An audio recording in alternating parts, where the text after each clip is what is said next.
Yang kedua mengenai Indosat.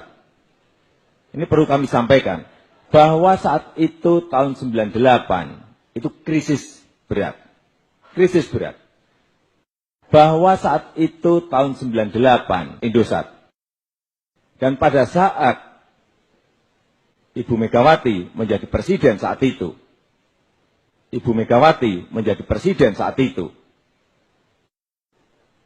Kondisi ekonomi masih belum baik. Kita jangan berbicara sekarang pada posisi normal, tetapi bicaralah pada saat krisis dan imbas dari krisis.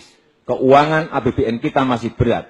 Oleh sebab itu, waktu Indosat kita jual, seharusnya kita juga harus melihat ada klausul apa di situ. Klausulnya jelas bahwa bisa kita ambil kembali. Hanya sampai sekarang belum kita ambil. Oleh sebab itu, ke depan saya kira kuncinya hanya satu. Yaitu kita buyback kembali. Kita ambil kembali saham itu dan menjadi milik kita lagi. Krisisnya itu memang krisis, tetapi krisis puncaknya kan di tahun 1998. Ini 2001. Dan 2001. Apakah ekonomi kita mulai membaik ketika itu, Pak? Bukan hanya mulai membaik, di dalam krisis itu kan banyak perusahaan-perusahaan yang disita oleh pemerintah, banyak bank-bank yang disita oleh pemerintah, dimasukkan ke dalam BPPN. Yang Badan Penyihatan Perbankan Nasional itu di situ lalu dijual, itu pun dijualnya salah kaprah, terlampau murah. Salah kaprah dalam arti yang dijual sangat murah sekali harganya. Iya, padahal kalau itu ditunggu sebentar, sabar sebentar, itu pasti harganya naik. Dan negara bisa berutang. Apalagi ketika itu kami kan dibantu oleh IMF, ada standby loan dan macam-macam. Mengapa harus dijual? Dan kemudian yang lebih penting lagi, kenapa Indosat dijual? Indosat ketika itu adalah industri yang sangat strategis, dan saya ketika sebelum dijual, saya sudah memberitahu kepada Presiden Megawati bahwa itu supaya jangan dijual, karena kalau itu dijual semua pembicaraan Presiden itu akan bisa disadap semuanya. Ibu Mega masih bertanya kepada saya, kamu tahunya dari mana? Anda kan ekonom, kok tahu urusan teknis?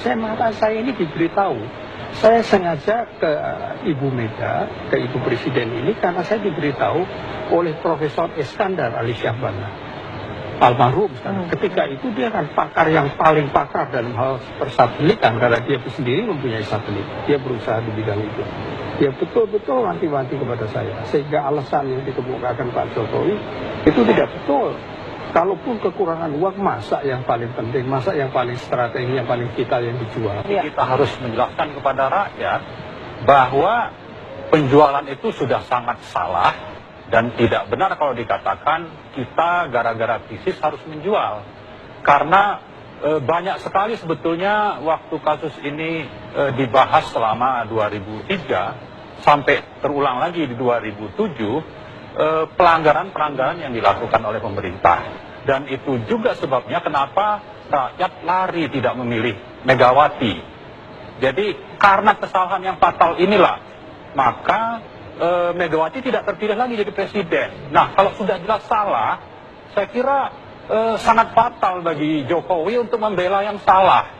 Ini juga menunjukkan bahwa Jokowi itu adalah orang yang memang tidak punya sikap tunduk kepada Megawati, takut kepada Megawati.